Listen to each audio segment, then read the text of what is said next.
$7 million for a college prospect. Sounds insane, right? You saw the title and you're probably wondering if any player, before they've even proven themselves professionally, is actually worth that kind of money. What does that price tag even mean in the Wild West of college basketball recruiting? Well, you're in the right place. Today, we're not just talking hypotheticals. We're diving deep with national basketball analyst Travis Branham to uncover the real numbers, the intense negotiations, and the strategic business decisions driving these massive valuations in the transfer portal. Stick around to see if that $7 million figure is an outlier or the new standard.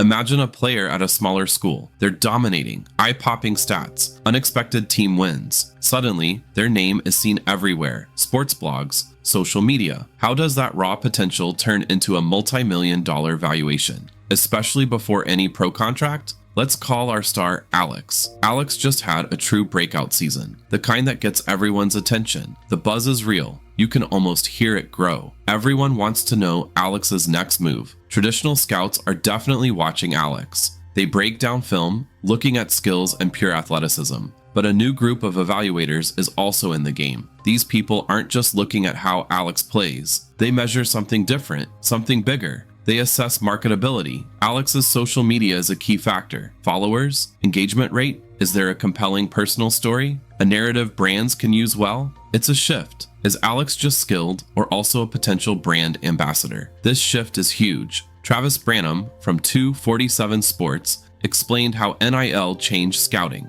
He stated, "The NIL landscape has fundamentally changed the scouting process. It's no longer solely about points per game or traditional stats. It's about potential return on investment, ROI, for investors and brands. That focus on ROI is absolutely crucial. So, these investors do the math carefully. They look at Alex. If we invest, what's the return? Will Alex sell more tickets, more team jerseys? Can Alex attract local businesses or big national brands for sponsorships? It's a straightforward business calculation. Then there's scarcity. Think about it. How many players yearly truly combine elite talent with massive marketability and broad appeal? Not many, just a handful. This rarity naturally drives up demand. And the price. So how does Alex's price first appear in the market? Alex rarely states a number directly. Intermediaries often do this. Agents, advisors, or connected people. They float an initial ask to gauge interest. They test the market, seeing how programs and backers react. These early steps are so vital. The stakes? Very high indeed.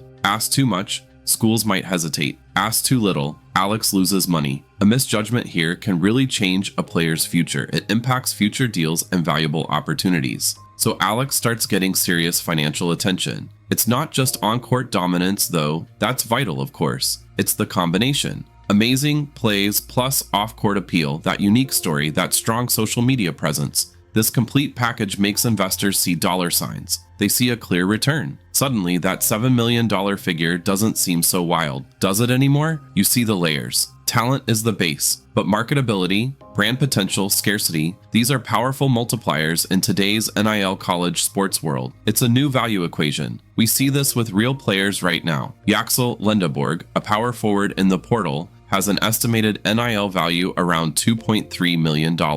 Jacoby Gillespie, a point guard, is valued near $1.6 million.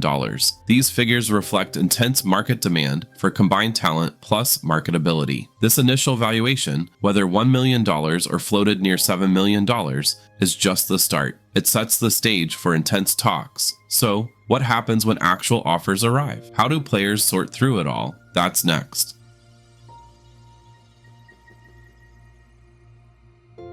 So, Alex is a hot commodity. The phone rings constantly. Who's really making decisions? What's offered beyond a scholarship and jersey? This is where the real business starts. It's not just about basketball. Imagine Alex, with family or an advisor, sifting through interest from many high-profile programs.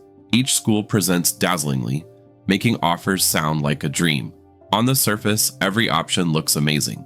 This is where it gets tricky.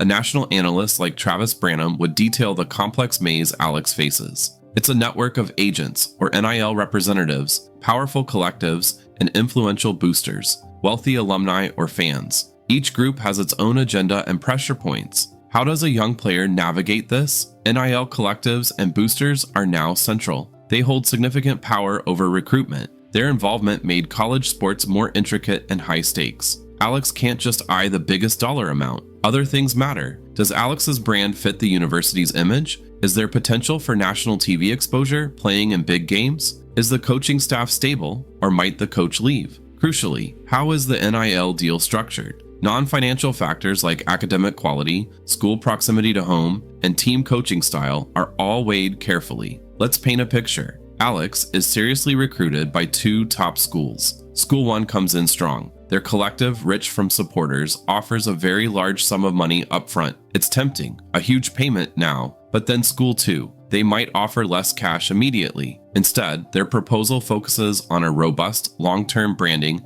and endorsement package. This could mean connections to bigger companies, help building a sustainable brand, and opportunities that grow. What are the pros and cons? The best deal isn't always the biggest initial offer. Alex's team must assess long-term value, considering brand alignment and future earnings. This shows why a player's financial value isn't just about on-court skills. You see how powerful boosters and university-aligned collectives are critical. They directly shape these massive transfer portal deals. These NIL deals aren't simple payments. They come in many forms: a car deal, an apparel endorsement, or appearance fees. Each deal is structured for immediate financial benefits and long-term branding. So, what critical questions are Alex and their team asking? They ask, what are the deliverables? What do I specifically do for this NIL money? How many posts, appearances? Who controls my brand's narrative? Do I get a say? And vitally, what are the tax implications? Understanding how NIL earnings are taxed is crucial. All this happens under intense pressure. Recruiting deadlines loom. Other top players commit, changing the landscape. If a star point guard commits to one of Alex's choices, does that spot look less appealing? Options shift quickly. Eventually, Alex narrows choices. Through this, Alex understands the best deal isn't always the one with the biggest headline number. The decision becomes a careful balance. Immediate financial windfall versus long-term career growth and building a powerful personal brand. It's a strategic choice. Now that choices are clearer and a decision is close, how is a multi-million-dollar deal actually made? What's it look like on paper? That's next.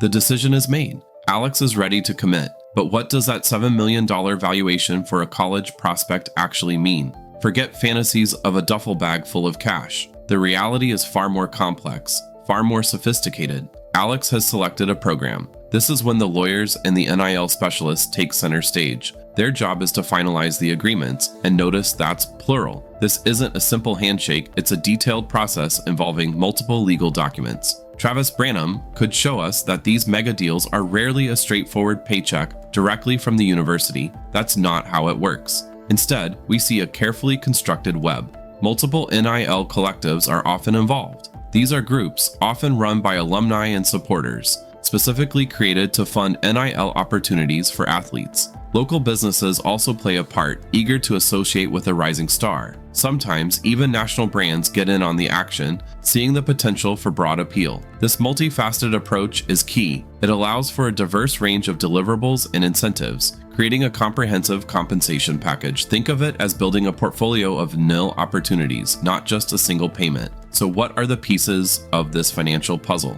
We can look at sample components. There's often a base amount, a guaranteed sum, perhaps from a primary collective. This gives the athlete a secure foundation. Then you have appearance fees. Alex might be paid for attending alumni events or speaking engagements. Social media promotion obligations are almost always included. This means specific requirements for posts, stories, or endorsements on platforms like Instagram or TikTok. A percentage of merchandise sales bearing Alex's name, image, or likeness could be another component. If Alex branded jerseys are flying off the shelves, Alex gets a cut. And importantly, there are often performance-based incentives. These could be bonuses for achieving certain statistical milestones, team success like making the NCAA tournament, or winning conference awards. These components are carefully designed to provide a comprehensive compensation package that reflects the athlete's market value and incentivizes performance. This detailed structure helps viewers understand how universities and their partners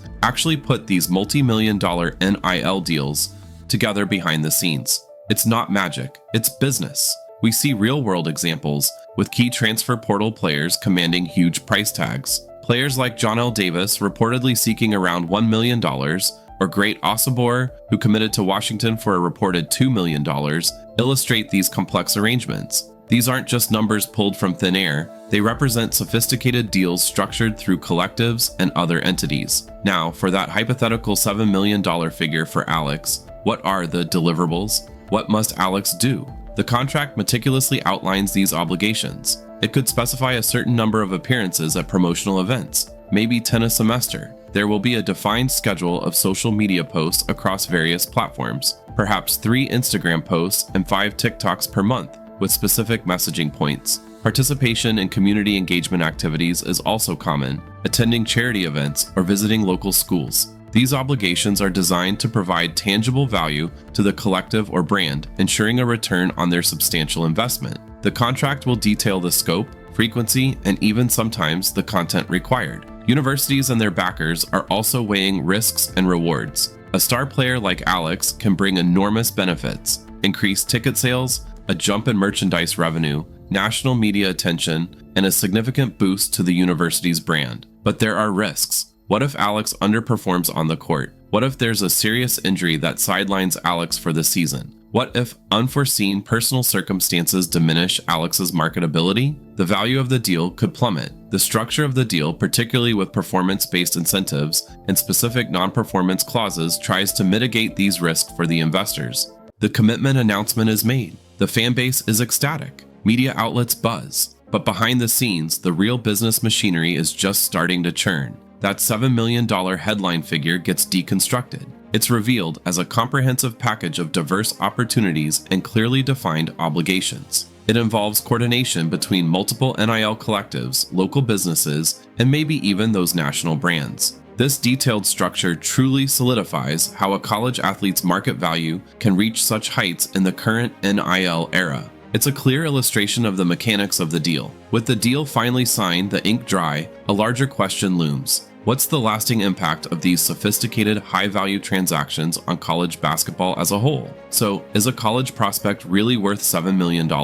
As Travis Branham helped us see, in this new world of college sports, value is determined by talent and their role as star assets in a burgeoning market. The real takeaway is understanding the sophisticated strategies and financial engineering now defining high-stakes recruiting. The game has changed fundamentally, and the price tags signal this new reality. Athletes are now pioneers navigating uncharted business territory. What are your predictions for this evolving landscape and its impact on competitive balance? Share your insights below.